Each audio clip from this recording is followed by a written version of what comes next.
إن الحمد لله نحمده ونستعينه ونستغفره ونعوذ بالله من شرور أنفسنا ومن سيئات أعمالنا من يهده الله فلا مضل له ومن يضلله فلا هادي له وأشهد أن لا إله إلا الله وحده لا شريك له وأشهد أن محمدا عبده ورسوله أما بعد فإن خير الحديث كتاب الله وخير الهدي هدي محمد صلى الله عليه وسلم وشر الأمور محدثاتها وكل محدثة بدعة وكل بدعة ضلالة وكل ضلالة في النار.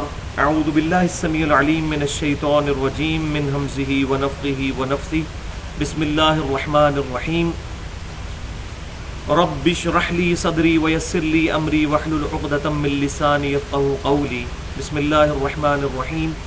ان اللہ وملائکتہ یصلون علی النبی یا ایھا الذین آمنوا صلوا علیہ وسلموا تسلیما. اللهم صل علی محمد وعلی آل محمد كما صلیت علی ابراہیم وعلی آل ابراہیم انک حمید مجید. اللهم بارک علی محمد وعلی آل محمد كما بارکت علی ابراہیم وعلی آل ابراہیم انک حمید مجید. آج انشاءاللہ تعالی اللہ کا نام لے کر سورہ المائدہ شروع کریں گے. یہ قرآن پاک میں 5ویں سورت ہے اور اس سورت کے مکمل ہونے پر انشاءاللہ تعالی مدنی سورتوں کا جو سلسلہ شروع ہوا تھا سورۃ البقرہ سے وہ بھی مکمل ہو جائے گا. سورۃ النساء اور سورہ آل عمران جو ہے یہ دو صورتیں ایسی ہیں جن صورتوں کے اندر اللہ تبارک و تعالیٰ نے پرٹیکولر جیوز اور کرسچنز کو خطاب کیا ہے. یہودیوں اور عیسائیوں کی غلطیوں کو پوائنٹ آؤٹ کر کے مسلمانوں کو صحیح عقیدے سے روشناس کروایا. اب اس کی جو کنکلوژن ہونے والی ہے وہ سورۃ المائدہ میں. سورۃ المائدہ کے اندر دو چیزیں آخری درجے میں ہوں گی. نمبر 1، یہود و نصارہ سے جو فائنل گفتگو ہے وہ اس صورت میں ہے، اور پھر اس کا کلائمیکس اس کا آخری رکوع ہے جس میں اللہ تعالیٰ نے قیامت والے دن عیسیٰ بن مریم اور اللہ کے درمیان جو گفتگو ہونے والی ہے اس کا ذکر کیا ہے کہ ہم کھڑا کریں گے عیسیٰ بن مریم کو اور ان سے پوچھیں گے کیا تم نے لوگوں سے کہا تھا کہ تمہیں اور تمہاری ماں کو اللہ کو چھوڑ کر معبود بنا لیا جائے؟ تو وہ پھر اللہ کے حضور عرض کریں گے اے اللہ مجھے یہ شائع ہی نہیں تھا کہ میں کبھی ایسی بات کرتا، بالفرض اگر میں نے کوئی ایسی بات کی ہے تو تیرے علم میں ہوگی، کیونکہ جو کچھ تیرے دل میں ہے وہ میں نہیں جانتا اور جو کچھ میرے دل میں ہے وہ تو جانتا ہے. اور دوسری چیز جو اس میں کنکلوڈ ہوگی وہ شریعت اسلامیہ جس کا بلو پرنٹ شروع ہوا تھا سورۃ البقرہ سے، سورۃ النساء میں بھی احکام آئے. اب فائنل جو کنکلوژن ہے وہ سورہ المائدہ کے اندر اللہ تبارک و تعالیٰ اسلامک شریعت کو مکمل فرمائے گا، اور اسی میں وہ شعراء آفاق آیت بھی شروع میں آ جائے گی الیوم اکملت لکم دینکم واتممت علیکم نعمتی ورضیت لکم الاسلام دینا. آج کے دن ہم نے تمہارے لیے تمہارا دین مکمل کر دیا اور تم پر اپنی نعمت تمام فرما دی اور اسلام کو ایز اے ریلیجن تمہارے لیے پسند فرمایا. تو اللہ کا نام لے کر شروع کرتے ہیں. سورۃ النساء کا یہ جوڑا ہے سورہ المائدہ. تو یہ دونوں صورتیں مل کر بھی ایک خاص مضمون کی تکمیل کرتی ہیں اور وہ پرٹیکولر یہود و نصارہ کی جو خرابیاں ہیں ان کو یہاں پر ایڈریس کیا گیا ہے. بسم اللہ الرحمن الرحیم. یا ایھا الذین آمنوا اوفوا بالعقود. اے ایمان والو اپنے عہد پورے کیا کرو، یعنی جو بھی کانٹریکٹ کرو گے اس کو مکمل کرو. کسی کے ساتھ عہد کیا وہ بھی پورا کرنا ہے، اور سب سے بڑا عہد جو ہم نے اسلام لانے کے بعد اپنے رب سے کیا ہے سمعنا واطعنا، کہ رب ہمارے ہم سنیں گے تیری بات، تیرے محبوب صلی اللہ علیہ وسلم کی بات، اور پھر اطاعت اختیار کریں گے. اس عہد کو بھی پورا کرنا. بلکہ دنیا میں جتنے بھی کام ہیں وہ عہد کے مطابق چل رہے ہیں. ایون جو نکاح ہے وہ بھی ایک سوشل کانٹریکٹ ہوتا ہے ایک مرد اور ایک عورت کے درمیان. تو اگر کوئی شخص عہد کی پاسداری کرنا سیکھ جائے تو اس کے تمام معاملات درست ہو سکتے. تو یہ پہلی بات ارشاد فرمائی کہ اے ایمان والو اپنے عہد پورے کرو. اور یہاں پر تعویل خاص کے اعتبار سے عہد سے مراد یہ ہے کہ اللہ تعالیٰ اب جو شریعت کے احکامات تمہیں ارشاد فرمانے لگا ہے، جو تم نے اپنے رب کے ساتھ عہد کیا تھا اس کو پورا کرتے ہوئے اب ان احکامات کی تم نے پیروی کرنی ہے۔ احلت لکم بہیمۃ الانعام، تمہارے لیے حلال کر دیے گئے ہیں بے زبان جانور۔ عربی زبان کے اندر بہیمہ کا جو لفظ ہے یہ استعمال ہوتا ہے بے زبان جانوروں کے لیے، چرنے والے جانوروں کے لیے۔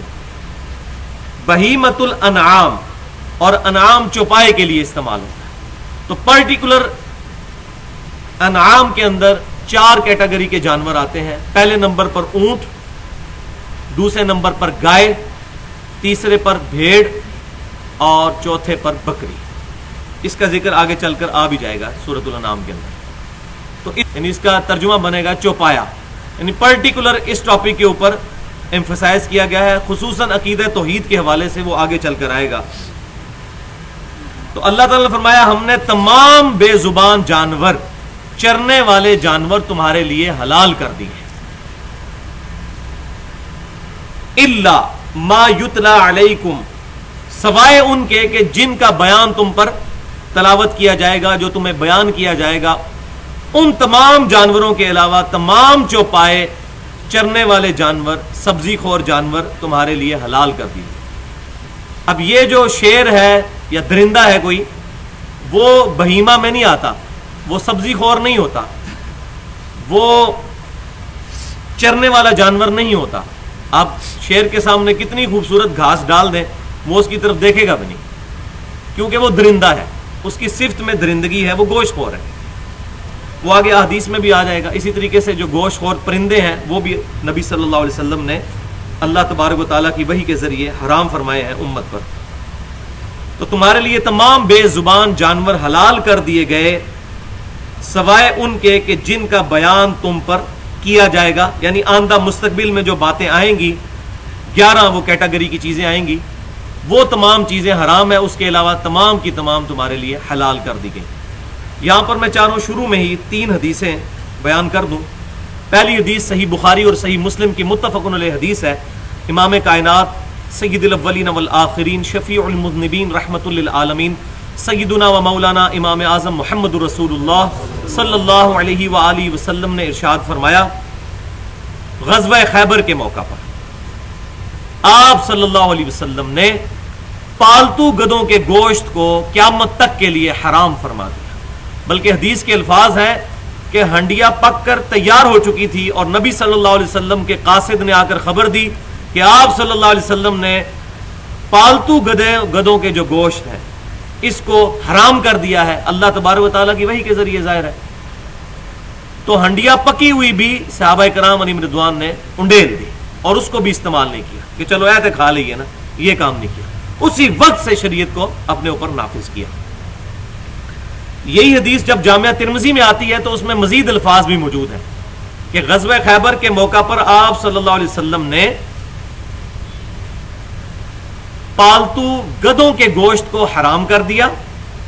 پہلے وہ جو بخاری مسلم میں حدیث تھی اس کا دوسرا جز مجھے بھول گیا ساتھ بیان کرنا۔ دوسرا جز یہ ہے کہ گھوڑوں کو کھانے کی اجازت آپ صلی اللہ علیہ وسلم نے دے دی، اس کو حرام نہیں فرمایا۔ اور یہ بھی مسکنسیپشن ہے ہمارے سب کانٹیننٹ میں، ورنہ کسی بھی فقہ کے اندر گھوڑے کا گوشت حرام نہیں ہے۔ ایون امام ابو حنیفہ رحمۃ اللہ علیہ کی طرف جو منسوب ہے فقہ حنفی، اس میں بھی گھوڑے کا گوشت حلال ہے۔ وہ صرف یہ کہتے ہیں کہ چونکہ یہ جہاد اور قتال میں استعمال ہوتا ہے تو اتنے زیادہ گھوڑے ذبح نہ کر لیے جائیں کہ جہاد کے لیے وہ اویلیبل نہ ہو، بس اس سے زیادہ انہوں نے بات نہیں کی۔ لیکن ہمارے یہاں پر معاشرے میں ایک مسکنسیپشن ہے جس کی وجہ سے گھوڑے کے گوشت کو حرام سمجھا جاتا ہے، اور یہ پاکستان کے اندر بیماری ہے۔ چائنا میں گیا ہوں، چائنا کے اندر مسلمان، حالانکہ حنفی مسلمان ہے، گھوڑے کا گوشت کھاتے ہیں۔ ترکی سارے کا سارا حنفی ہے، گھوڑے کا گوشت ریسٹورنٹس کے اندر پکتا ہے۔ لیکن یہاں پر میں یہ نہیں کہتا یہ کھانا کو ضروری ہے، آپ صلی اللہ علیہ وسلم نے بھی کئی حلال چیزیں ہیں جن کو نہیں کھایا۔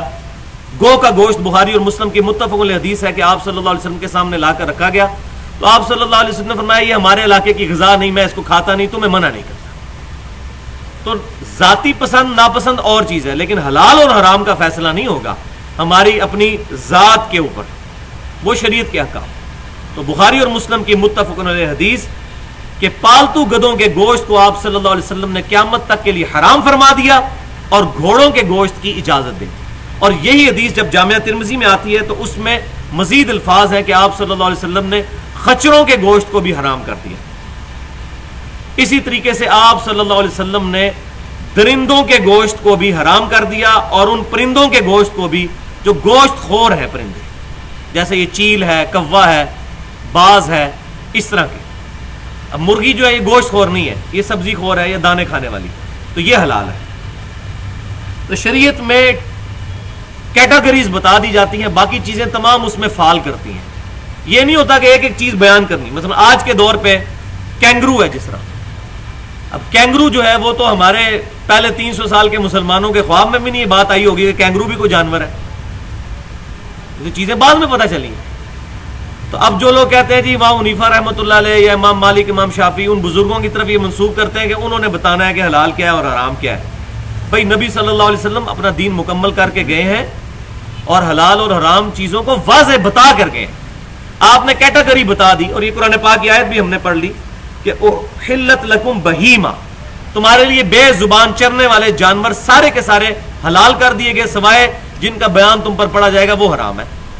تو کینگرو بھی سبزی خور چرنے والا جانور ہے، وہ حلال ہوگا۔ اب میں نے یہ مسئلہ بتایا تو آپ میرے مقلد ہو جائیں گے، ایسا نہیں۔ اجتہاد قیامت تک کے لیے جاری رہے گا۔ ہاں قرآن اور سنت فکس ہے، اور اجماع اور اجتہاد یہ قیامت تک کے لیے جاری رہے گا۔ اسی طریقے سے بھینس کے بارے میں اکثر سوال ہو رہا ہوتا ہے جی بتائیں قرآن حدیث میں بھینس کہاں لکھی ہوئی ہے حلال؟ تو ہم کہتے ہیں کہ بھئی آگے آیت بھی آ جائے گی کہ اللہ تعالیٰ نے فرمایا کہ حلال چیزیں تمہیں، تمام پاکیزہ چیزیں تمہارے لیے حلال کر دی گئی ہیں۔ تو یہ ایک جنرل کیٹیگری کے ساتھ چیزیں بتا دی گئی۔ تو یہ بتائیں قرآن حدیث میں بھینس حرام کہاں لکھی ہوئی ہے؟ اگر حرام نہیں لکھی ہوئی تو فی نفسی وہ چیز پاک ہے، حلال ہے، کیونکہ اللہ تبارک و تعالیٰ نے حرام چیزوں کی کیٹیگری بتا دی ہے۔ نہ تو بھینس درندہ ہے اور نہ وہ پرندہ ہے گوشت خور کے اس کو حرام کیا جائے، وہ بہیمہ کے اندر آتا ہے، بے زبان چرنے والا جانور۔ تو یہ تمام جانور تمہارے لیے حلال ہوئے، الا ما یتلا علیکم، سوائے ان کے کہ جن کا بیان تمہیں پڑھ کر سنایا جائے گا، وہ تھوڑی دیر بعد آ جائے گا۔ غیر محل الصید، محل الصید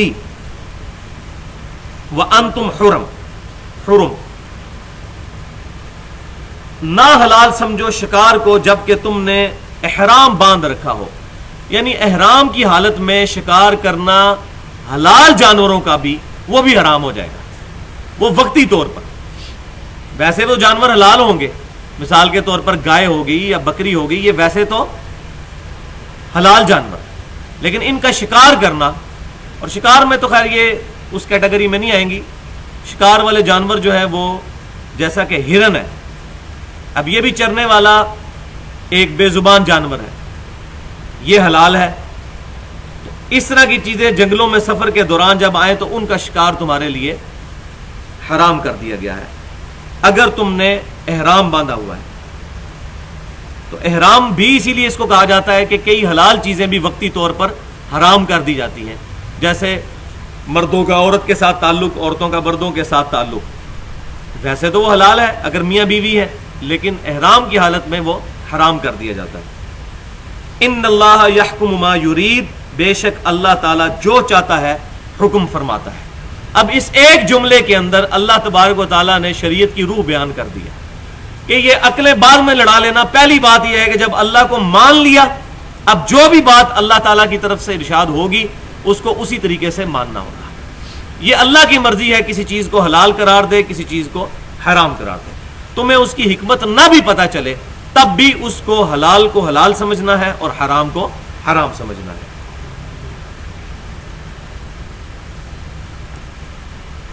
یا ایھا الذین آمنوا لا تحلوا شعائر اللہ، اے ایمان والو مت حلال ٹھہرا لو اللہ تعالیٰ کی نشانیوں والی جگہ، جو اللہ کے شاعر ہیں ان کی حرمت کا بھی خیال رکھنا ہے، ان کی بھی توہین نہیں کرنی، جیسا کہ سورۃ البقرہ میں ہم پڑھ چکے، ان الصفا والمروہ من شعائر اللہ، صفا اور مروہ اللہ کی نشانیوں میں سے، اور ظاہر ہے کہ اللہ تعالیٰ کی نشانیاں وہی ہیں کہ جن نشانیوں کو اللہ تبارک و تعالیٰ نے اپنے محبوب بندوں کی نسبت کی وجہ سے ان جگہوں کو پسند فرمایا۔ صفا اور مروہ سیدہ ہاجرہ رضی اللہ تعالی عنہا اللہ تعالیٰ کے لیے نہیں، فی نفسی، اس وقت تو اپنے بیٹے کی پیاس کو بجھانے کے لیے وہاں پر انہوں نے صحیح کی تھی، لیکن اللہ تبارک و تعالیٰ نے اس سنت کو حج میں شامل فرما دیا، صرف اس لیے کہ ان کا وہاں جانا اللہ کے لیے تھا، کہ ابراہیم علیہ السلام صرف اللہ کی رضا کی خاطر اپنے کم سن بیٹے کو اور اپنی بیوی کو وہاں اکیلا چھوڑ رہے تھے۔ پھر اللہ تبارک و تعالیٰ نے پھر زمزم کو جاری فرمایا۔ تو اس آیت سے یہ بھی بات پتہ چلی کہ جو جو چیزیں شعائر اللہ میں داخل ہیں ان تمام چیزوں کا احترام مسلمانوں کے لیے ضروری ہے، چاہے اس کا ذکر واضح طور پر موجود نہ ہو۔ اب مثال کے طور پر اذان ہے، اب کہیں بھی قرآن اور حدیث میں اس لفظ کے ساتھ تو یہ بات موجود نہیں ہوگی کہ اذان شعائر اللہ میں داخل ہے، لیکن یہ داخل ہے کیونکہ یہ اسلام کی بڑی نشانیوں میں سے۔ اب کوئی اذان کا مذاق اڑاتا ہے، اذان ہو رہی ہے اور کوئی اس پر کوئی ایسے کمنٹس پاس کر دیتا ہے، اور اگر واقعی تحقیر کی نیت سے کیے تو پھر تو اسلام سے ہی خارج ہو جائے گا، اگر بے وقوفی کی بنا پر کیے تو تب حرام تو کم از کم وہ ہوگا۔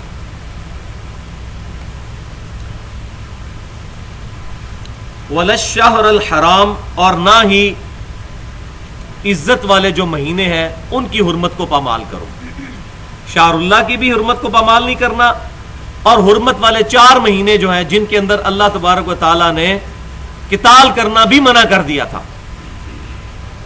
وہ عرب کی ٹریڈیشن میں آپ صلی اللہ علیہ وسلم سے پہلے بھی وہ چیزیں مانی جاتی تھیں کہ 4 مہینے ایسے ہیں جن کے اندر لڑائی اور جنگ و جدل کرنا منع ہے۔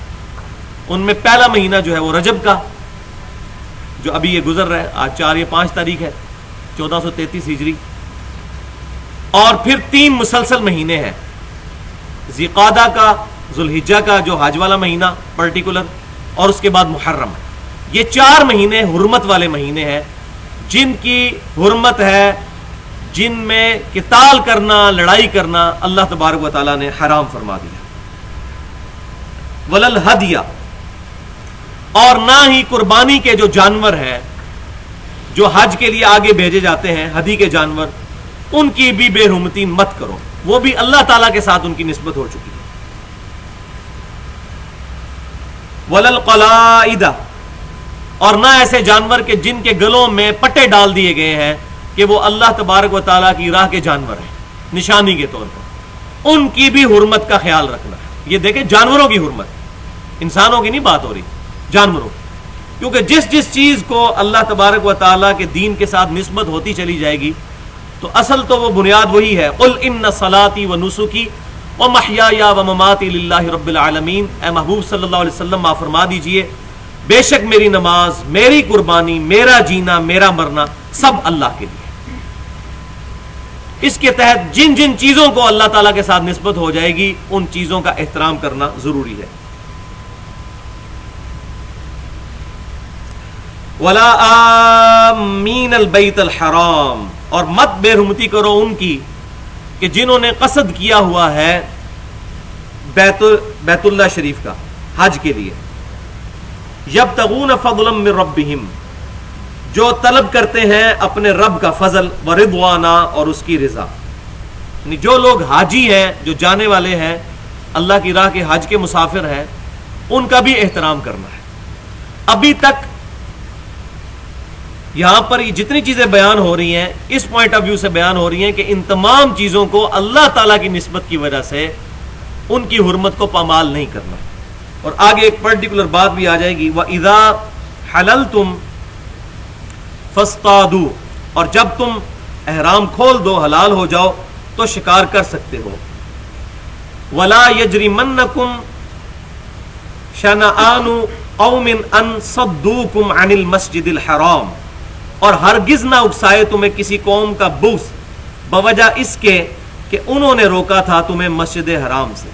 یعنی اب مسلمانوں کی اگر حکومت ہو چکی ہے مکہ شریف پر تو اب مسلمانوں کو یہ شایع نہیں ہے کہ مسلمان اپنے پچھلے بدلے جو ہیں وہ اتارنے شروع کر دیں اور خانہ کعبہ شریف کی حرمت کا بھی خیال نہ رکھیں، بلکہ اسلام سے پہلے بھی اگر سگے باپ کے قاتل کو بھی کفار مکہ مسجد حرام میں دیکھ لیتے تھے تو اس سے بدلہ نہیں لیتے تھے، اتنا مسجد حرام کی حرمت کا خیال رکھتے تھے۔ عن المسجد الحرام ان تعتدوا، کہ تم زیادتی کرنے لگ پڑو، وتعاونوا علی البر والتقوی، اور تعاون کرو، مدد کرو ایک دوسرے کی پرہیزگاری کے کاموں میں، ولا تعاونوا علی الاثم والعدوان، اور گناہ اور زیادتی کے کاموں میں ایک دوسرے کی مدد مت کرو۔ اب اس ایک آیت پہ ہی گھنٹوں بولا جا سکتا ہے۔ یہ اسلامک فلسفہ ہے نیکی کا، کہ نیکی اور پرہیزگاری کے کاموں میں ایک دوسرے کی مدد کرنی ہے۔ جیسے اردو میں بولا جاتا ہے نیکی اور پوچھ پوچھ، جب کبھی موقع ملے تو نیکی کے کاموں میں ایک دوسرے کا ساتھ دینا ہے اور برائی کے کاموں میں نہیں دینا، رشتہ داری کا خیال رکھتے ہوئے یا قریبی کسی کے ساتھ دوستی کا خیال رکھتے ہوئے حرام کام پر نہیں اپنے آپ کو اکسا لینا، صرف پرہیزگاری کے کاموں میں ایک دوسرے کا ساتھ دینا۔ اور یہ پرٹیکولر اس وقت ہوتا ہے جب بعض اوقات آپ کی کسی کے ساتھ خاص دوستی ہو اور اس کا معاملہ کسی اور کے ساتھ ہو جائے اور آپ کو معاملے میں یہ بات سمجھ آ جائے کہ میرے دوست نے زیادتی کی ہے اور وہ آپ کو گواہ کے طور پر پیش کرے، جی یہ کو پوچھ لو وہ کہ قصور اس کا ہے، تو آپ کے لیے تو بہت بڑا امتحان آ جائے گا کہ میں اگر اب سچ بولتا ہوں تو دوستی کی جاتی ہے میری، اور اگر جھوٹ بولتا ہوں تو اللہ تعالیٰ کی بارگاہ میں مجرم ہوتا ہوں۔ تو یہ کام نہیں کرنا، اللہ تبارک و تعالیٰ کی نسبت کا خیال رکھنا ہے، نیکی اور پرہیزگاری کے کاموں میں ایک دوسرے کی مدد کرنی ہے اور برائی کے کاموں میں ہرگز ایک دوسرے کی مدد نہیں کرنی۔ اب ہماری سب کانٹیننٹ کی بدقسمتی ہے کہ اس طرح کی آیتیں پھر توحید کے منافی عقائد رکھنے والوں نے استعمال کرنی شروع کر دی ہیں۔ وہ قرآن پاک کے شروع میں ہم پڑھ چکے ایاک نعبد و ایاک نستعین، اے اللہ ہم صرف تیری عبادت کرتے ہیں اور غائب میں مدد صرف تجھی سے مانگتے ہیں۔ اپروپریٹ ٹرانسلیشن ہوگی غائب میں مدد، ظاہری اسباب میں تو آپ ایک دوسرے سے مدد مانگ سکتے ہیں، یہ آیت آ گئی کہ نیکی اور پرہیزگاری کے کاموں میں ایک دوسرے کی مدد کرو اور برائی کے کاموں میں ایک دوسرے کی مدد نہ کرو۔ تو ظاہری اسباب میں ایک دوسرے کی مدد کرنا یہ قرآن کے حکم میں داخل ہے۔ اور اکثر آپ سنتے ہوں گے مولویوں سے، اور جی ایک بندہ دریا میں ڈوب رہا ہے کسی کو مدد کے لیے نہ پکارے، یہ شرک ہو گیا۔ اور جی ہم گھر میں جب جاتے ہیں اپنی ماں سے روٹی نہ مانگے، یہ غیر اللہ سے مدد، یہ شرک ہو گیا۔ کسی سے پانی پینے کے لیے نہ مانگے، یہ تو شرک ہو جائے گا۔ بھائی یہ چیزیں شرک نہیں ہے، یہ قرآن کے اس حکم میں داخل ہے کہ نیکی اور پرہیزگاری کے کاموں میں ایک دوسرے کی مدد کرنی ظاہری اسباب میں۔ شرک کیا ہے؟ آپ میرے سامنے بیٹھے ہوئے ہیں، میں آپ کو کہتا ہوں بھائی پانی پلا دیں، اور آپ مجھے پانی پلا دیتے ہیں، اپنی طرف سے نیکی کرتے ہیں، اللہ کے حضور اجر لکھا جائے گا۔ لیکن آپ بیٹھے ہوئے بغداد شریف میں اور وہاں بھی قبر شریف کے اندر، اور میں یہاں سے بیٹھ کہتا ہوں کہ بھائی پانی پلا دیں، وہی بات، وہی جملہ، وہی بندہ یہ غائب میں پکارنا ہوگا، یہ شرک ہو جائے گا، ایاک نستعین کے خلاف ہو جائے گا۔ دعا صرف اللہ ہی سے کرنی ہے، غائب میں مدد کے لیے پکارنا یہ دعا ہے۔ اگلے دن مجھے ایک شیعہ بھائی نے میل کی کہ آپ یہ غائب میں مدد کہتے ہیں، اس کا مطلب ہے جو سامنے موجود ہے اس سے مدد لی جا سکتی ہے؟ میں نے کہا ہاں جی۔ تو کہتے ہیں اگر بت سامنے ہو تو اس سے مدد لینا کیسا ہے؟ دیکھا کیسا دماغ کام کرتا ہے۔ تو بت کو پکارنا بھی غائب میں پکارنا ہے، اس لیے کہ وہ ہماری ڈومین سے تو باہر ہے۔ بت کسی کی بات سنتا ہے؟ وہ ہماری ڈومین میں نہیں آتا، بظاہر آپ کے سامنے موجود ہے لیکن آپ کی ڈومین سے باہر ہے۔ جس طرح ایک جو بندہ قبر میں دفن ہے، قبر تو آپ کے سامنے موجود ہے، ہم دعا بھی پڑھتے ہیں، صحیح مسلم میں ہے السلام علیکم اہل الدیار من المؤمنین والمسلمین، اے مسلمان گھر والوں اور مومنین اور مسلمین، تم پر اللہ کی سلامتی ہو۔ ظاہر ہے وہ قبروں میں ہوتے ہیں، لیکن یہ کہیں نہیں ہے کہ وہ خود سن لیتے ہیں، اللہ تبارک و تعالی ہماری طرف سے سلامتی کی دعا ان تک پہنچا دیتا ہے۔ ان کا فریم آف ریفرنس بالکل ڈیفرنٹ ہے۔ تو جب غائب کی بات کی جاتی ہے تو یہ نہیں ہے کہ بت سامنے تو اس کو پکارا جا سکتا ہے، یہ تو اس چھوٹے لیول کی چیز ہے جو ایک بے وقوف کو بھی یہ بات پتہ ہے۔ تو سورۃ الانبیاء کے اندر آتا ہے نا ابراہیم علیہ السلام کا واقعہ ڈیٹیل میں، جب ابراہیم علیہ السلام نے سارے بت توڑ دیے تو الٹیمیٹلی انہوں نے کہا جی ایک نوجوان ہے ابراہیم جس کا نام ہے، اس کو ہم نے سنا تھا کہ وہ ہمارے بتوں کو برا کہتا تھا، بلاؤ اس کو۔ تو ابراہیم علیہ السلام سے پوری ڈیبیٹ ہوئی، انہوں نے ایک ہی بات کانٹے کی، انہوں نے کہا بات یہ ہے کہ ان سے پوچھ لو نا. انہوں نے سر جھکا لی اور آپس میں کنکھیوں سے بات کرنے لگے کہ تجھے تو پتہ ہے کہ یہ سنتے تو ہے نہیں ہے. تو پھر انہوں نے کہا اف لکم، تم پر اف ہے، اور جن کو تم اللہ کے علاوہ پوچھ رہے ہو ان پر بھی. تو بت کو پکارنا بھی بیسیکلی وہ ہماری ڈومین سے باہر ہے، نہ وہ کسی کے سننے پر. اسی طریقے سے فرشتوں کو پکارنا، فرشتوں یہ پیغام دے دو کہ خادم تمہارا سعید آ رہا ہے، فرشتے کو نہیں ہم پکار سکتے. نہ فرشتہ ہمارا ملازم ہے کہ ہماری کو بات لے کے جائے گا، اللہ جو اس کو ڈیوٹی لگائے گا وہ اس نے پوری کرنی. ورنہ تو دو فرشتے یہاں بیٹھے، میں ان کو کہوں گا جی میرا سلام نبی صلی اللہ علیہ وسلم تک پہنچا دیں. کتنی نان سینس بات ہے. غائب میں اللہ کے علاوہ کسی کو بھی پکارنا مدد کے لیے، مدد کے لیے، یہ الفاظ یاد رکھیں. خالی غائب میں پکارنا شرک نہیں ہے. ہم نماز میں پکارتے ہیں السلام علیکم ایھا النبی، اور بخاری مسلم کے الفاظ ہیں، جب تم یہ پڑھو گے زمین و آسمان میں جہاں جہاں اللہ کا نیک بندہ ہے، السلام علینا وعلی عباد اللہ الصالحین، اللہ تعالیٰ ان تمام نیک بندوں تک تمہارا سلام پہنچا دے گا. اور یہ بالکل جھوٹی بات ہے کہ یہ شب معراج کی گفتگو ہے. یہ تو بریلویوں سے حاضر و ناظر کے عقیدے میں ڈیبیٹ کرتے ہوئے یہ جھوٹی بات جو ہے وہ پبلک کے اندر آ گئی، حالانکہ کوئی ثابت نہیں ہے. یہ تو بخاری اور مسلم کی متفق علیہ حدیث ہے. عبداللہ بن مسعود رضی اللہ تعالیٰ عنہ کا ہاتھ نبی صلی اللہ علیہ وسلم نے اپنے دونوں ہاتھوں کے درمیان لے کر ان کو تشہد تعلیم فرمایا تھا، اور فرمایا کہ جب تم یہ سلام پڑھو گے زمین و آسمان میں جہاں بھی اللہ کا کوئی نیک بندہ ہے اللہ تعالیٰ تمہارا سلام اس تک پہنچا دے گا. تو ہم یہ سلام انشائیہ پڑھتے ہیں، یہ ایز اے سٹوری نہیں پڑھ رہے ہوتے، لیکن نیت کیا ہے؟ اللہ پہنچا. غائب میں پکارنا بھی کوئی شرک نہیں ہے، غائب میں مدد کے لیے پکارنا شرک ہے. قبر رسول پہ جا کے السلام علیکم یا رسول اللہ پڑھنا صحابہ کی سنت ہے.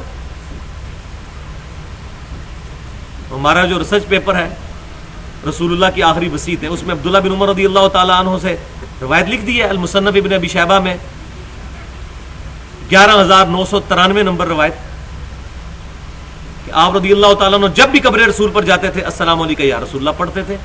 پھر سیدنا ابوبکر کی قبر پہ آ کے السلام علیکم یا ابی بکر، اور اپنے والد کی قبر پہ آ کے السلام علیکم یا ابتا.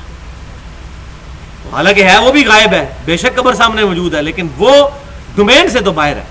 وہ عالم برزخ میں زندہ ہے، انبیاء کرام اور شہداء، اور ہم اس دنیا میں زندہ. ہماری کوئی ڈائریکٹ کمیونیکیشن نہیں، بلکہ اللہ تعالیٰ پہنچاتا ہے. یہاں ہم پڑھنے کو کوئی شرک نہیں کہتے. شرک کہتے ہوں تو ہم خود بھی شرک کر رہے ہیں. ہم صرف کہتے ہیں یہاں سے السلام علیکم یا رسول اللہ کا سیگا ثابت نہیں. اسی والا سیگا جو ہے وہ نماز میں ثابت ہے، وہ ہم پڑھتے ہیں السلام علیکم ایھا النبی. تو یہ بات کو سمجھیں، بات میں جتنی کمزوری ہے اتنی ہی کمزوری بیان کرنی چاہیے، نہ کہ خام خواہ کسی پر کفر اور شرک کا فتویٰ یا کسی پر گستاخ رسول کا فتویٰ لگا دیا جائے. تو یہ بڑی احتیاط کی اس معاملے میں ضرورت ہے. تو نیکی اور پرہیزگاری کے کاموں میں ایک دوسرے کی مدد کرو، اور برائی کے کاموں میں ایک دوسرے کی مدد نہیں کرنی. اس پر میرا پورا ایک لیکچر ہے، دعا صرف اللہ ہی سے، مسئلہ نمبر 3 کے نام سے اہل سنت پاک.com پہ 1 گھنٹہ اور 40 منٹ کی گفتگو ہے. اور ریسرچ پیپر بھی اپلوڈ ہے دعا صرف اللہ ہی سے 8 پیجز کا، اس پہ میں نے ڈیٹیل کے ساتھ بحث کی ہے. یہاں اس کی ڈیٹیل میں جانے کی ضرورت نہیں ہے. واتقوا اللہ، اور اللہ کا تقوی اختیار کرو. ان اللہ شدید العقاب، بے شک اللہ تعالیٰ سخت عذاب دینے والا ہے. اللہ کے تقوی کی تلوار ہر وقت انسان کے سر پر لٹکتی رہنے چاہیے. انسان کا قبلہ ہی اس وقت درست ہوتا ہے کہ جب اللہ کا تقوی دل میں. اور بلکہ میں ایک بہت بڑا جملہ بولنے لگوں، اگر اس کو آپ غور سے سمجھیں، کہ اللہ تعالیٰ کی شریعت کا بھی مذاق اڑایا جا سکتا ہے اگر تقوی کو نکال دیا جائے بیچ میں سے. اللہ کی شریعت کے احکام بھی ناقص ہیں بغیر تقوی کے. تقوی کا چیک ہے. طلاق کے جہاں احکام آئے سورۃ البقرہ میں اللہ تعالیٰ فرماتا ہے کہ اگر بیویوں سے رجوع کرو تو دیکھنا اللہ سے ڈرنا، بسانے کی نیت سے کرنا، ان کو ذلیل کرنے کی نیت سے نہیں. اب اس کے اوپر کوئی چیک نہیں، کوئی دنیا کا قانون نہیں یہ جج کر سکتا کہ ایک بندے نے اپنی بیوی کو ایک طلاق دی، پھر اس کو سسپینڈ رکھا، 6-7 مہینے کے بعد نیا نکاح کر کے اس سے رجوع کر لیا، کیونکہ ایک طلاق ہوئی تھی، 3 تو نہیں ہوئی تھی، اور نیت یہ ہے کہ پھر اس کو 5-6 مہینے رکھ کے پھر چھوڑ دوں گا، ذلیل کروں گا. اب قانوناً آپ کو کوئی نہیں منع کر سکتا، لیکن اللہ کے حضور آپ وہ جائز کام کرتے ہوئے بھی مجرم ہیں. کیوں؟ کہ اللہ کے احکام مکمل ہوتے ہیں تقوی کے ساتھ. گاڈ کانشیسنس کے ساتھ. تقوی کے بغیر شریعت کے احکام بھی مذاق بنا لیے جائیں گے, جیسا کہ بنی اسرائیل نے کیا. ہفتے کے دن کا شکار منع تھا ان کو, اور انہوں نے کیا تماشا کیا, پھر اللہ تعالیٰ نے ان کو پھٹکارے ہوئے بندر بھی بنا دیا. تو شریعت کا مذاق نہیں اڑا. جیسا فتاوی علمگیری کے اندر ایک مسئلہ موجود ہے کہ کسی فقہ حنفی کا امام حنیفہ کی طرف منسوب ہے, ہم امام حنیفہ رحمۃ اللہ علیہ کے بارے میں حسن ظن رکھتے ہیں, کیونکہ ان کی طرف جو مشہور باتیں ہیں اکثر باتیں ان کی وفات کے 200-250 سال بعد لکھی گئی ہیں بغیر سند کے, لہذا ان کے اوپر ہم کوئی بات نہیں کرتے. تو وہ مسئلہ اس میں موجود ہے کہ کسی بیوی کے پاس, کسی کی بیوی کے پاس زیور ہے 10 تولے, تو 7.5 تولے کے بعد تو زکوٰۃ شروع ہو جاتی ہے. جب 1 سال پورا ہو جائے تو اس میں مسئلہ لکھا ہے کہ 1 سال پورا ہونے سے 1 دن پہلے وہ خاوند کو گفٹ کر دے, تو اس پہ زکوٰۃ ہی کوئی نہیں. جب خاوند کا سال پورا ہونے لگے تو 1 دن پہلے بیوی کو واپس گفٹ کر دے. اسی طریقے سے تماشا کرتے رہے. اب مجھے بتائیں لاجیکلی وہ صحیح کر رہے ہیں یہ جو کچھ تماشا کر رہے ہیں, لیکن تقوی کا اگر چیک نہ ہو تو یہ شریعت کے احکام کا مذاق ہی بنے گا. ان کو تو پتہ ہے وہ کیا تماشا کر رہے ہیں. اب وہ آگے سے کہیں بتائیں قرآن حدیث میں ایک غلط لکھا ہوا ہے, تو ہم کہتے ہیں قرآن حدیث میں جہاں بھی شریعت کے احکام آئے ہیں بار بار جو کہا گیا واتقوا اللہ واتقوا اللہ واتقوا اللہ, اس کا مطلب ہی یہی ہے. آپ کو نہ سمجھ آئے تو الگ بات ہے, اس کا مطلب یہ ہے تقوی کے بغیر انسان کبھی بھی شریعت کے احکامات کی پاسداری نہیں کر سکتا. اپنے آپ کو دھوکہ دے رہا ہوں, اندر جو دل میں مفتی بیٹھا ہے وہ بتا دے گا بھائی غلط کیا ہے تم نے, اوپر سے جو مرضی بندہ کرتا رہے. واتقوا اللہ, اللہ کا تقوی اختیار کرو. ان اللہ شدید العقاب, بے شک اللہ تعالیٰ سخت عذاب دینے والا, گرفت فرمانے والا. استغفر اللہ واتوب الیک. اب اگلی آیت کے اندر 11 چیزیں وہ جن کا ذکر شروع میں ہوا تھا کہ تمہارے لیے تمام جانور بے زبان حلال کر دیے گئے سوائے ان کے کہ جو تم پر پڑھ کر سنائے جائیں گے. وہ 11 چیزوں کا بیان یہاں پر آنے والا ہے. وہ 11 چیزیں کون سی ہیں جو اللہ تعالیٰ نے ہمیشہ کے لیے حرام فرما دی ہیں. یہ ہے اب شریعت اسلامیہ کا فائنل کنکلوژن. حرمت علیکم المیتۃ, حرام کیے گئے ہیں تم پر مردار. حلال جانور بھی اگر اپنی موت مر جائے ذبح کیے بغیر تو وہ حرام ہوگا سوائے سمندری جانوروں کے. صحیح بخاری اور مسلم کی متفق علیہ حدیث ہے کہ ایک غزوے کے دوران ابو عبیدہ ابن جراح رضی اللہ تعالیٰ عنہ مسلمانوں کے امیر تھے, تو بھوک کی کیفیت ہوئی, سمندر کے کنارے وہ سفر کر رہے تھے, تو اللہ تبارک و تعالیٰ نے ان پر ایسی کرامت فرمائی کہ بہت بڑی مچھلی, اور وہ ویل مچھلی ہوگی, وہ حدیث کے اگلے الفاظ سے بات پتہ بھی چل جائے گی, اتنی بڑی مچھلی جو ہے وہ ساحل سمندر پر آ کر گر گئی. مچھلی جو ہے اس کو اللہ تبارک و تعالیٰ نے مردہ حالت میں بھی حلال کر دیا, اس کو ذبح کرنا ضروری نہیں ہوتا. سمندر کا مردار جو ہے وہ حلال ہے, لیکن سمندر کا وہ جانور جو باہر زندہ نہ رہتا ہو, سمندر میں ہی رہتا ہو, باہر نکلنے سے مر جائے. تو اتنی بڑی مچھلی جو ہے وہ باہر آ گئی. بخاری اور مسلم کے الفاظ ہیں, صحابہ کرام علیہ رضوان کہتے ہیں ہم 15 دن کھاتے رہے, گوشت نہیں ختم ہوا, بچا کے بھی رکھ لیا. اور کہتے ہیں کہ اسی دوران جب اس کی ہڈیاں باہر نکلیں تو ابو عبیدہ ابن جراح رضی اللہ تعالیٰ عنہ نے حکم دیا کہ اس کی 2 ہڈیاں یوں جوڑی جائیں, ایسے کر. وہ ہڈیاں جو ہیں وہ جوڑی گئیں. جب وہ ہڈیاں جوڑی گئیں تو ایک اونٹ سوار ان کے نیچے سے گزر گیا, اتنی اونچی تھی وہ ہڈیاں. تو ویل مچھلی ہوگی, حالانکہ یہاں کئی لوگ ہیں جو ویل مچھلی کو حرام سمجھتے ہیں, وہ کہتے ہیں وہ میمل ہے.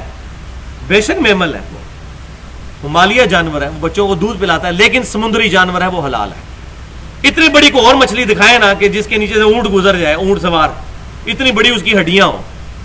پھر انہوں نے گوشت بچا کے رکھ لیا, نبی صلی اللہ علیہ وسلم سے ذکر کیا, تو آپ صلی اللہ علیہ وسلم نے فرمایا کہ یہ اللہ کی طرف سے تمہارے لیے تحفہ تھا, اگر کچھ گوشت بچا ہوا ہے تو مجھے بھی دو. تو انہوں نے گوشت دیا, تو نبی صلی اللہ علیہ وسلم نے اس گوشت کو تناول فرمایا, تو پکی مور لگا دی کہ یہ جانور حلال ہے. تو مردار حرام ہے. یہ اگر کوئی گائے مر جائے, بکری مر جائے, بھینس مر جائے, اونٹ مر جائے خود بخود اپنی موت, تو وہ مردار حرام.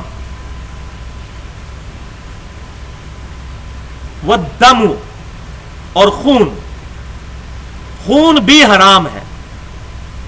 خون کو پینا حرام ہے. خون خود تو پاک ہے، اس میں اختلاف ہے، لیکن جمہور کی رائے یہ ہے کہ خون فی نفسی پاک ہے، لیکن اس کا پینا حرام ہے. وَلَحْمُ الْخِنْزِيرِ، اور خنزیر یعنی سور کا، پگ کا گوشت، یہ بھی تمہارے لیے حرام ہے. اب اکثر لوگ یہ بات پوچھتے بھی ہیں جی حکمت کیا ہے؟ تو بھائی حکمت تو پہلے ہی بیان ہو چکی ہے. ان اللہ یحکم ما یرید، بے شک اللہ تعالیٰ حکم دیتا ہے تمہیں جو چاہتا ہے. سب سے بڑی حکمت تو یہ ہے کہ اللہ کی طرف سے حکم ہے. اب کئی چیزیں ایسی ہیں جن کی آپ سائنٹیفک ریزن بتا سکتے ہیں، اور کئی چیزیں ہیں جن کی آپ سائنٹیفک ریزن نہیں بھی بتا سکتے، وہ ڈومین سے باہر ہے. مثال کے طور پر سائنس کبھی بھی فرشتے ڈیٹیکٹ نہیں کر سکتی، ان کو ڈیٹیکٹ نہیں کر سکتی، یہ ہماری ڈومین سے باہر ہے. سائنس کبھی بھی جنوں کا جو وجود ہے اس کو فزیکلی آبزرو نہیں کر سکتی، یہ ہماری ڈومین سے باہر ہے. سائنس صرف فزیکل فینومینا آف نیچر کے ساتھ بحث کرتی ہے، ہوا کے ساتھ، پانی کے ساتھ، جو فزیکلی چیزیں موجود ہیں جو ہماری ڈومین میں آتی ہیں.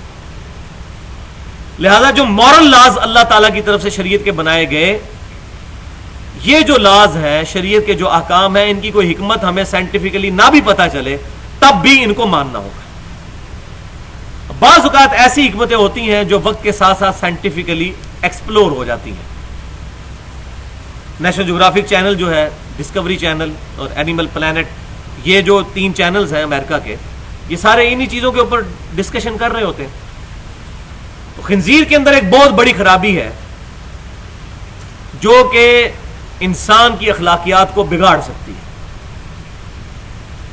کہ وہاں پر جو خنزیر کی ایک مادہ جو ہے اس کا ریلیشن شپ کئی نروں کے ساتھ ہوتا ہے، حالانکہ باقی جانوروں میں یہ معاملہ نہیں ہوتا.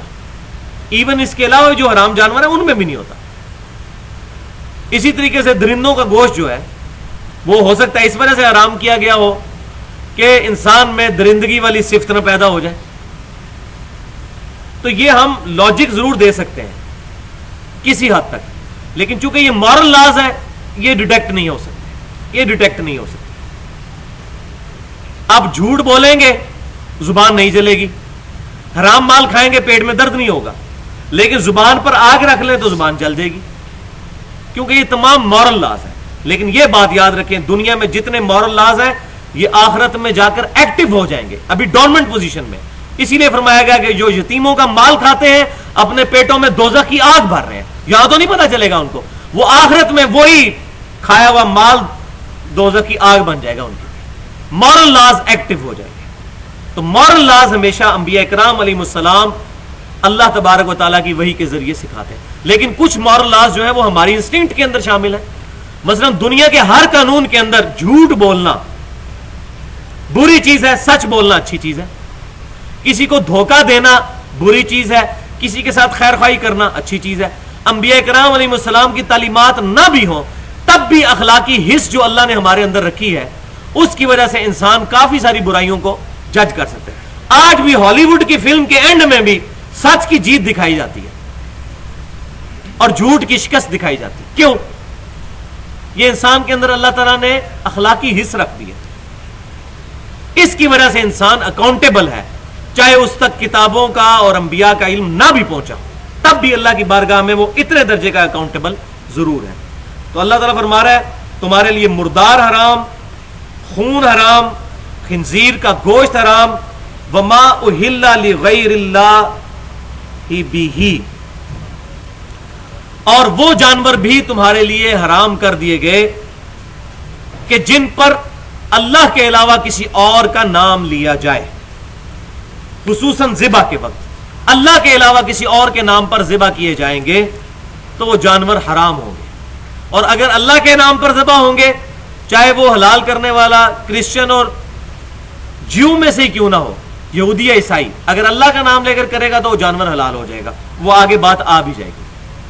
تو حلال جانور اگر کوئی اللہ کا نام لے کر حلال کرے گا تو وہ حلال ہوگا، اللہ کے علاوہ کسی اور کا نام ذبح کے وقت لے گا تو وہ جانور حرام ہو جائے گا، یا خاموش رہے گا تب بھی حرام ہو جائے گا. بسم اللہ اللہ اکبر تکبیر پڑھنی ہے، کم از کم اللہ ضرور کہنا ہے، اور اتنی آواز سے کہ کان اپنے سن لیں. شریعت میں جب بھی کہا گیا نا کہ یہ کام کرنا ہے یا کہنا ہے تو اس سے مراد یہ ہے کہ کم از کم اپنے کان خود سنیں. نماز کے لیے بھی شرط ہے کہ اپنے کان خود سن رہے ہو.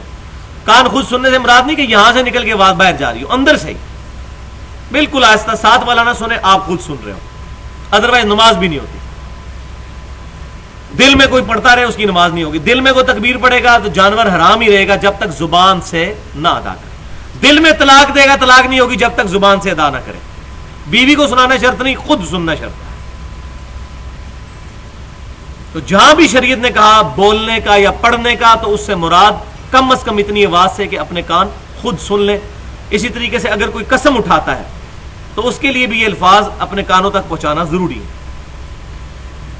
اگر دل میں ہی چل رہا ہے تو وہ نہیں قسم ہوگی.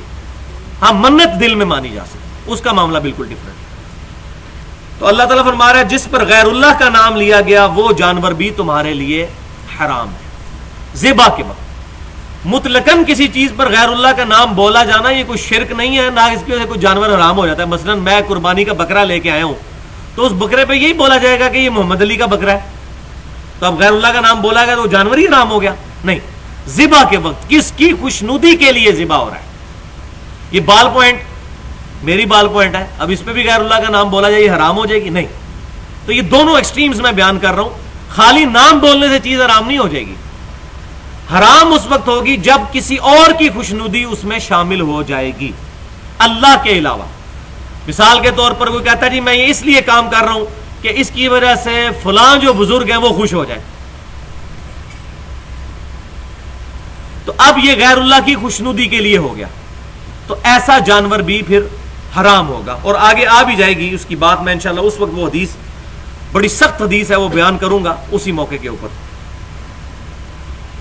تو جس پر ذبح کے وقت پرٹیکولر اور ویسے بھی کسی اور کی خوشنودی کے لیے نام بولا گیا اللہ کے علاوہ کسی اور کا نام، تو وہ چیز حرام ہو جائے.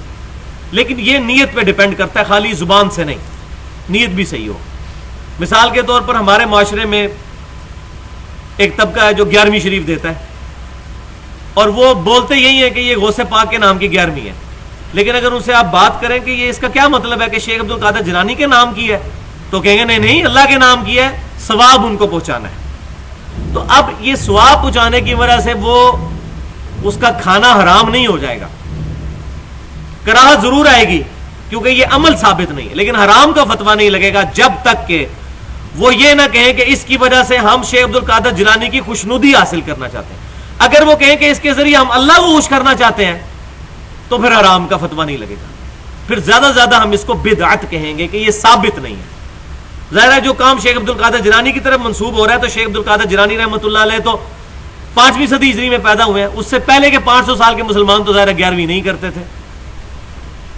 تو یہ فتویٰ لگاتے ہوئے بڑی احتیاط کی ضرورت ہے کہ کون سی چیز حلال ہے اور کون سی چیز حرام. لہٰذا میں خود بھی 31 سال بریلوی رہا ہوں اور میں نے بریلویوں کا لٹریچر بڑی ڈیٹیل کے ساتھ پڑھا ہے. کسی بریلوی کا عالم کا یہ عقیدہ نہیں ہے کہ 11ویں شریف یا یہ باقی جو ختم ہم دلواتے ہیں یہ غیر اللہ کے نام کے ہیں. وہ کہتے ہیں حرام ہے، وہ کہتے ہیں ہم ثواب پہنچاتے ہیں. لیکن اس میں پھر بعض اوقات ایسا غلو ہو جاتا ہے، جیسا کہ ہمارے ابھی ایک سب کانٹیننٹ میں جو علی بن عثمان حجویری صاحب کا مزار ہے لاہور کے اندر، داتا دربار جسے مشہور کہتے ہیں، وہاں پر ہر مہینے کی 11 تاریخ کو دودھی جو ہے وہ سارا دودھ چڑھا دیتے ہیں. اور کئی لوگوں کا یہ عقیدہ سننے میں آیا کہ وہ کہتے ہیں جی دودھ نہیں دیں گے تو ہماری بھینسیں دودھ دینا بند کر دیں گی. استغفر اللہ واتوب الیہ. اب ایسا فاسد عقیدہ رکھنا بعض اوقات انسان کو شاید دار اسلام سے ہی خارج کرتے ہیں. اتنی بڑی بات اللہ تعالیٰ پر بولنا. بھائی کسی کا دودھ کوئی بزرگ نہیں بند کر سکتا. دنیا کا بڑے سے بڑا انسان اگر اس کا اپنا پیشاب بند ہو جائے تو اپنا پیشاب نہیں کھول سکتا. کسی کا دودھ کھولے گا یا بند کرے گا کیا؟ پیشاب بند ہو جائے کو کھول سکتا ہے اپنا پیشاب؟ یہ تو آج باتیں ہمیں سمجھ آ رہی ہیں نا، ہم تو بڑے آسان سمجھتے تھے. انسان کا دل روزانہ 1,00,000 دفعہ دھڑکتا ہے اور 10,000 لیٹر خون پمپ کرتا ہے پورے جسم کے اندر. زمین و آسمان کی ساری مخلوقات مل کے ایک بندے کا دل نہیں جلا سکتے، بند ہو جائے چلا نہیں سکتی. 10,000 لیٹر خون 1,00,000 کلومیٹر نسوں میں ہر انسان میں علیحدہ علیحدہ ٹرانسفر کرتا ہے. اب یہ باتیں تو ہمارے بزرگوں کو پتہ بھی نہیں ہوں گی، ان کے فرشتوں کو بھی نہیں پتہ ہوں گی. یہ تو فزیکل فینومینا آف نیچر کے ایکسپلور ہونے کے بعد یہ چیزیں پتہ چلی ہیں. کتنے کمپلیکس سسٹم انسان کے اندر چل رہے ہیں. تو یہ بھائیوں کسی فرشتے کی ڈومین میں نہیں ہے، کسی بھی انسان کی ڈومین میں نہیں ہے. یہ تو اللہ تبارک و تعالیٰ ہے جو فرماتا ہے کہ ہم گوبر اور خون میں سے تمہیں نتھرا ہوا دودھ پلا دیتے ہیں. آگے چل کر آ بھی جائے گا سورۃ النحل کے اندر. یہ دودھ تو اللہ کی نشانیوں میں سے ہے. اور میں اکثر سوچتا تھا کہ دودھ کا ذکر پرٹیکولر کیوں قرآن میں ہے. بھائیو پوری انسانیت دودھ پہ چل رہی ہے. دودھ ختم ہو جائے تو بچے بڑے ہی نہیں ہو سکتے بغیر دودھ کے. اور آج کل جو صورتحال ہے, عورتوں کا دودھ ہی پورا نہیں ہوتا, بھینس اور گائے کے دودھ کے ذریعے سلسلہ چلتا ہے. پوری انسانیت چل رہی ہے دودھ کے اوپر. اسی لیے اللہ تعالیٰ نے خصوصیت سے دودھ کا ذکر کیا. تو یہ اللہ تبارک و تعالیٰ ان معاملات کو چلانے والا ہے. تو جس پر غیر اللہ کا نام بولا گیا وہ بھی تمہارے لیے حرام کر دی گئی ذبح کے وقت یا غیر اللہ کی خوشنودی کے لیے. اب اگلی چیز کیا آ رہی ہے؟ 4 چیزیں بیان ہوگی. 5ویں چیز والمنخنقۃ, اور ایسا جانور جو گلا گھونٹ کر مارا جائے وہ بھی حرام ہے. میں کچھ عرصہ پہلے نیشنل جغرافی پہ ایک پروگرام دیکھ رہا تھا. یہ تبت کے علاقوں میں جو لوگ ہیں نا, وہ بکری وغیرہ کو ذبح نہیں کرتے. وہ کہتے ہیں یہ بکری کو اس سے تکلیف ہوگی, تو دکھاتے ہیں کہ وہ گلا گھونٹ کے اس کو مارتے ہیں. حالانکہ یہ سائنٹیفکلی غلط ہے چیز, کیونکہ ذبح کرنے میں خون جو ہے, اور خصوصاً پوری گردن نہ اتارنے میں, صرف یہ شارے کاٹنے میں اور باقی جسم لگا رہے تاکہ دماغ کا سسٹم جو ہے وہ اعصاب کا باقی رہے, تو جسم سے خون نکل جاتا ہے. یہ ذبح کرنے کے اندر حکمت ہے. گلا گھونٹنے میں وہ خون بیچ میں ہی رہ جاتا ہے. اور سب سے بہترین بیکٹیریا کے لیے انوائرمنٹ پرووائڈ کرتا ہے خون بیماریوں. تو وہ گلا دبا کے اس کو مارتے ہیں. تو ایسا جانور جس کو گلا دبا کر مارا گیا وہ بھی حرام ہے. 5ویں چیز یہ تھی. 6 والموعوذۃ, اور ایسا جانور جو چوٹ لگنے سے مر جائے. مثال کے طور پر جانور پہاڑی سے نیچے, بکری کوئی اتر رہی تھی, پہاڑی بکرا اتر رہا تھا اور وہ سلپ ہوا اور نیچے گرا, چوٹ لگنے سے خود بخود مر گیا, تو وہ بھی حرام ہوگا. ہاں, مرنے سے جسٹ پہلے آپ پہنچ گئے اور آپ نے جا کے تکبیر پڑھ کے اس کو ذبح کر لیا, پھر وہ حلال ہے. یہ بات بالکل ڈیفرنٹ ہو جائے گی. 7ویں والمتردیۃ, اور اوپر سے نیچے گر کر مرنے والا جانور, بلندی سے نیچے گر کر. یہ چوٹ تھا, چوٹ یہ بھی ہو سکتی ہے کہ اوپر سے گرے, اور چوٹ یہ بھی ہو سکتی ہے کہ آپ نے کسی جانور کو جو ہے وہ کوئی چیز ماری ہے اور وہ مر گیا, پتھر وغیرہ, اور اس کا خون بھی نہیں نکلا. خون نکلا ہے پھر معاملہ ڈیفرنٹ ہوگا. 8ویں چیز والنطیحۃ, اور سینگ لگنے سے مرنا ہوا جانور. 2 بکرے آپس میں لڑے, ایک نے دوسرے کو سینگ مارا, اب خون بھی نکل آیا, تب بھی جانور حرام ہوگا کیونکہ سینگ لگنے سے وہ مرا ہے. لیکن مرنے سے پہلے پہلے اگر آپ نے ذبح کر لیا تو پھر جائز ہے. اور وہ آگے بات ہلکی سی اشارتاً آ بھی رہی ہے. وما اکل السبع, اور جس کو درندے نے کھایا ہو, ایسے جانور کو بھی کھانا حرام ہے. درندے نے شکار کیا, مثلا کسی شیر نے کوئی ہرن کو شکار کیا اور وہ مر گیا ہرن, اب وہ شیر کو آپ نے بھگا دیا تو اس کو آپ نہیں کھا سکتے. لیکن الا ما زکیتم, سوائے اس کے کہ جس کو تم ذبح کر لو. شیر نے بھی شکار کیا تھا, آپ نے فائر مار کے شیر کو ہوائی فائر کر کے بھگا دیا. ویسے ہوگا نہیں, میں ایک تھیوریٹیکل کیس بتا رہا ہوں, شیر کے علاوہ کوئی اور جانور کر لیں. تو اب وہ جانور بھاگ گیا, ابھی اس کی سانسیں ہرن کی باقی تھی اور آپ نے اس کو ذبح کر لیا, تو اگرچہ اس کو درندے کا زخم بھی لگا ہوا ہے, لیکن آپ ذبح کر لیں گے تو وہ آپ کے لیے حلال ہو جائے گا.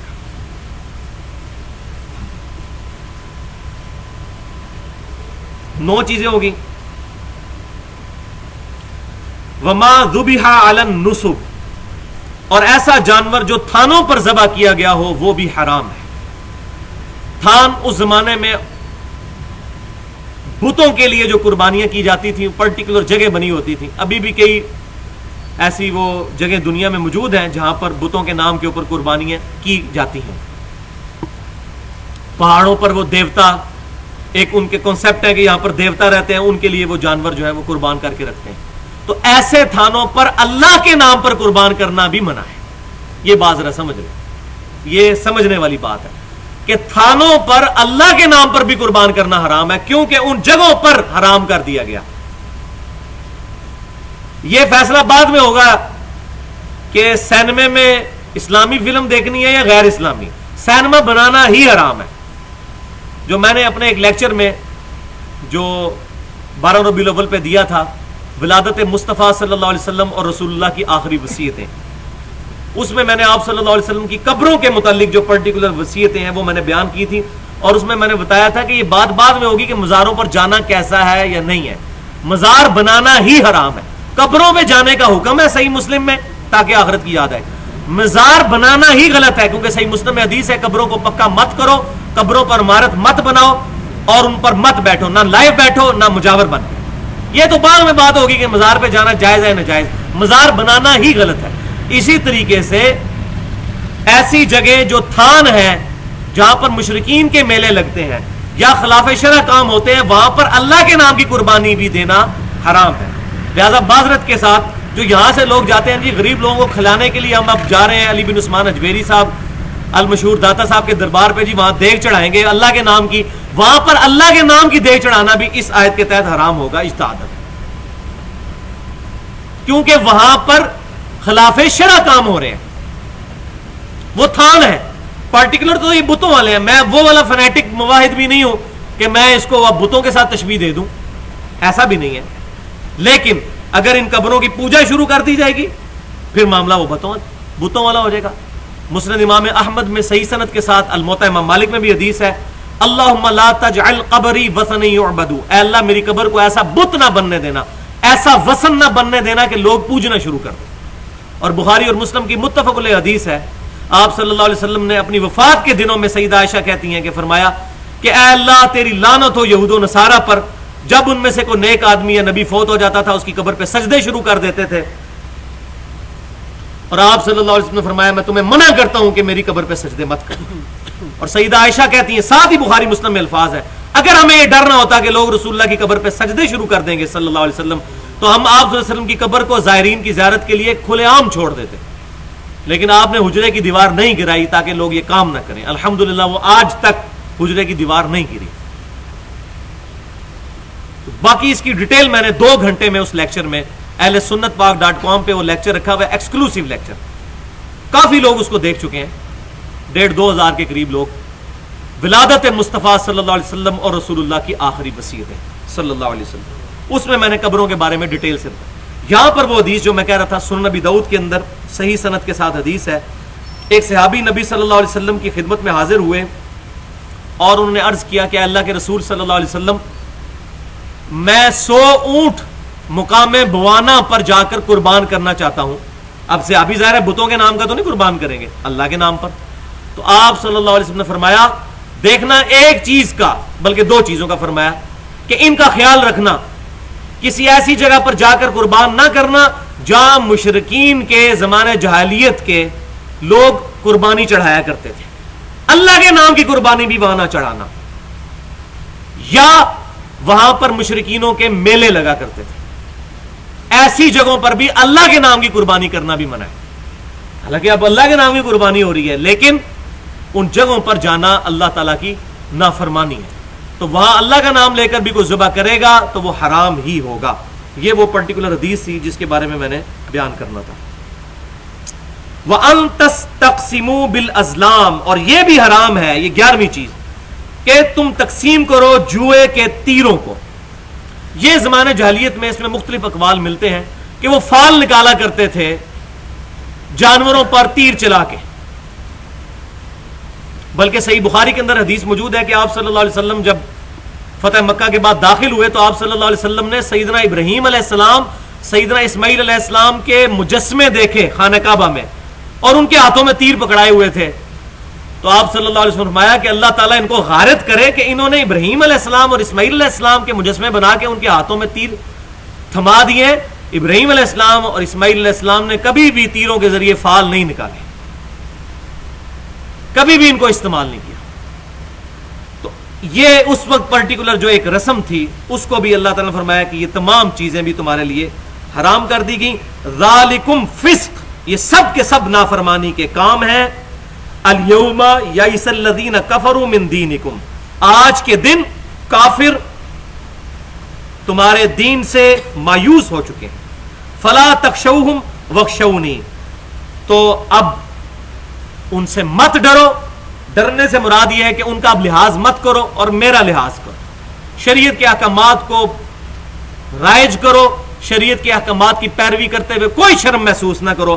اب کافر اس بات سے ناامید ہو چکے ہیں کہ دوبارہ کبھی یہاں پر ان کی حکومت آئے گی، اور الحمدللہ آج تک کسی نہ کسی فارم میں مسلمان ہی حکمران رہے ہیں جزیرہ عرب پر، چاہے گمراہی موجود تھی لیکن اہل قبلہ تھے، اہل کلمہ تھے، تعویل کی غلطی لگی ہوئی یہ الگ بات۔ الیوم اکملت لکم دینکم، وہ آیت آ گئی، آج کے دن تم پر تمہارا دین مکمل کر دیا گیا، واتممت علیکم نعمتی، اور تم پر میں نے اپنی نعمت تمام کر دی، ورضیت لکم الاسلام دینا، اور اسلام کو ایز اے دین تمہارے لیے پسند فرمایا۔ ان الدین عند اللہ الاسلام، only acceptable religion in the sight of Allah is Islam، اللہ کے حضور قابل قبول دین صرف اسلام، یہ ہم پڑھ چکے ہیں، اور اس کا کلائمیکس آیا تھا سورہ آل عمران میں، وَمَن يَبْتَغِي غَيْرَ الْإِسْلَامِ دِينًا فَلَن يُقْبَلَ مِنْهُ وَهُوَ فِي الْآخِرَةِ مِنَ الْخَاسِرِينَ، جو کوئی قیامت والے دن اسلام کے علاوہ کسی اور دین کے ساتھ آیا، ہم اس سے اس کا دین قبول نہیں کریں گے اور وہ خسارہ پانے والوں میں سے ہو جائے گا۔ اسلام ہی ایز اے ریلیجن اب قیامت والے دن اللہ کے حضور قبول ہونا ہے۔ تو آج کے دن دین مکمل کر دیا، اور اسلام جو ہے اس کو ایز اے ریلیجن تمہارے لیے پسند کیا۔ اب 4 منٹ باقی رہ گئے ہیں، میں 2 حدیثیں بیان کر دوں اسی کانٹیکسٹ میں، پھر اس آیت کو بھی مکمل کر دیں گے۔ کہ صحیح بخاری اور مسلم کی متفق علیہ حدیث ہے کہ ایک یہودی سیدنا عمر رضی اللہ تعالیٰ عنہ کی خدمت میں حاضر ہوا، اور اس نے کہا کہ آپ کی کتاب میں اے امیر المومنین ایک آیت ایسی ہے کہ اگر ہم یہودیوں پر نازل ہوتی تو ہم اس دن کو عید کا دن مناتے ہیں۔ تو آپ رضی اللہ تعالیٰ عنہ نے پوچھا کون سی آیت؟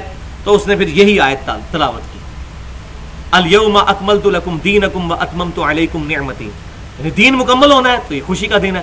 تو سیدنا عمر رضی اللہ تعالیٰ نے بڑا انٹلیکچوئل جواب دیا، انہوں نے کہا کہ ہمیں پتہ ہے یہ کس دن یہ آیت آپ صلی اللہ علیہ وسلم پر نازل ہوئی تھی، وہ جمعے کا ہی دن تھا، اور آپ صلی اللہ علیہ وسلم یوم عرفہ کے دن عرفات کے میدان میں تھے جب یہ آیت نازل ہوئی، یعنی جمعے کا دن پہلے ہی مسلمانوں کے لیے عید کا دن۔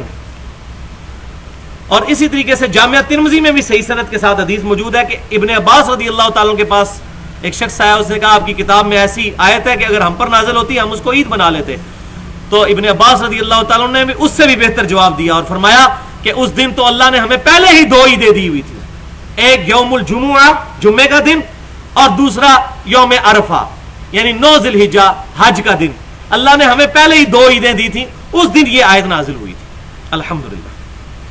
تو میں نے وہ جو ربیع الاول والا لیکچر ہے اس میں نے یہ بات کہی ہے کہ عید کا لفظ صرف ان 2 عیدوں پر نہیں بولا جاتا، وہ تو ہیں پرٹیکولر شریعت کی 2 عیدیں، اس کے علاوہ اصطلاحی معنوں میں عید کا لفظ جمعے پر بھی یوم عرفہ پر بھی بولا گیا ہے، یہ جائز ہے۔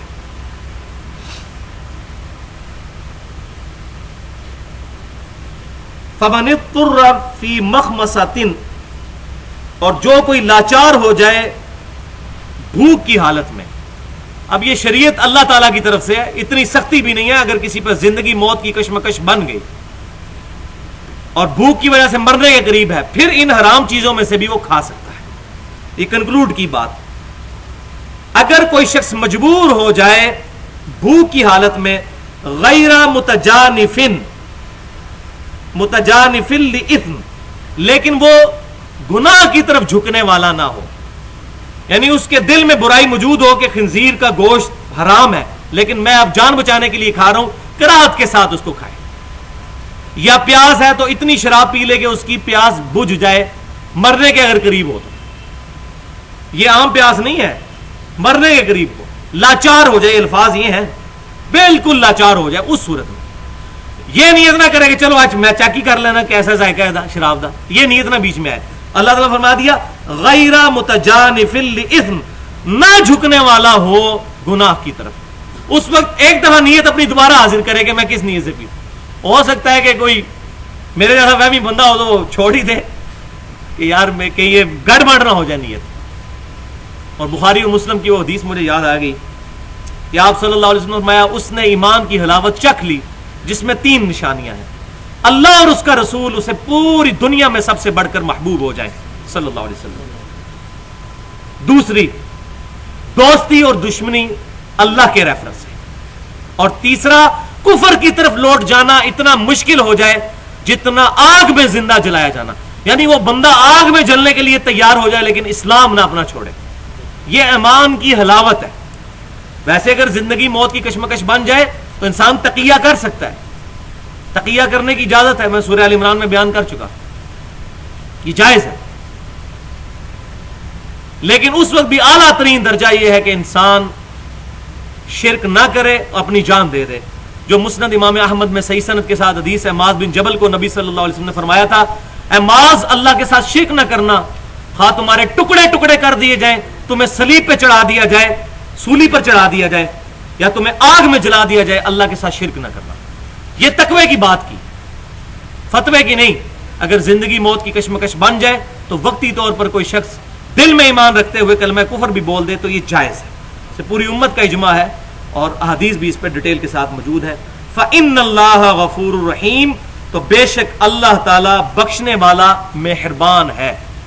اگر اس وقت کوئی ہو گیا تو یہ نہ ہو کہ بعد میں وہ وہمی بن جائے کہ میرے جینز میں اب شراب چلی گئی ہے، میں اس وقت پی لی سی، پتہ نہیں میرا گناہ معاف ہوئے گا کہ نہیں.